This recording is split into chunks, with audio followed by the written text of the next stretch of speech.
काय म्हणता मग पोट्ट्यो?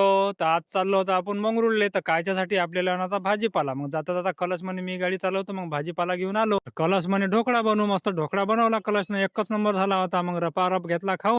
अच्छा हमको सिखा रिया है। त्यानंतर आपण काही वेळानं पाहत होतो नारळाला आला होता कोंब. तर चला म्हटलं याला लावून देऊ. मग बकेट घेतली लाईनीवाली आणि गेलो मग माती आणाले वावरात निषेधच्या. तर मग गेलो, त्यानंतर रपारप घेतली माती भरून. स्पीड तुम्ही पाहू शकता कशी आहेत आपली. नंतर तिथून निघालो बकेट भरून वावराच्या बाहेर निघाल्याच्या नंतर मग रपारप आलो घराकडे आल्याच्या नंतर नारळ दिलं त्या डब्यात लावून दिल्याच्या नंतर त्याच्यात पाणी घेतलं मस्त टाकून. आणि टाकल्याच्या नंतर आपल्याला जात होतं मंगरुळले. आंघोळ वगैरे केली, मस्त तयारी केली, निघालो मग आपल्या गाडीकडे निघाल्याच्या नंतर गाडीला दिली आपली चाबी लावून दिल्याच्या नंतर निघालो मग आपण मस्त मंगरुळले जाले. कारण आपल्याला बाबाला न्यायचं होतं दवाखान्यात, कारण बाबाच्या बोटाला होतं लागलं. मग सरकारी दवाखान्यात आल्याच्या नंतर मस्त एका जणाची मलमपट्टी चालूच होती. मग आज होता 26 नोव्हेंबर, संविधान दिन. तर तिथे आपण बाबासाहेबाला केला वंदन केल्याच्या नंतर मस्त चिठ्ठी घेतली पाडून. बाबा गेले डॉक्टर पशी विलास झाल्याच्या नंतर आपण गेलो चिठ्ठी घेऊन औषध आणाले. औषध आणलं आणि गेलो मग बँकेत कारण आई बाबाचा काढायचा होता पगार. त्यानंतर पगार केला, नाश्ता घेतला बाबूसाठी. जाता जाता आयडीला फॉलो करून जा. भेटू मग पुढच्या ब्लॉग मध्ये.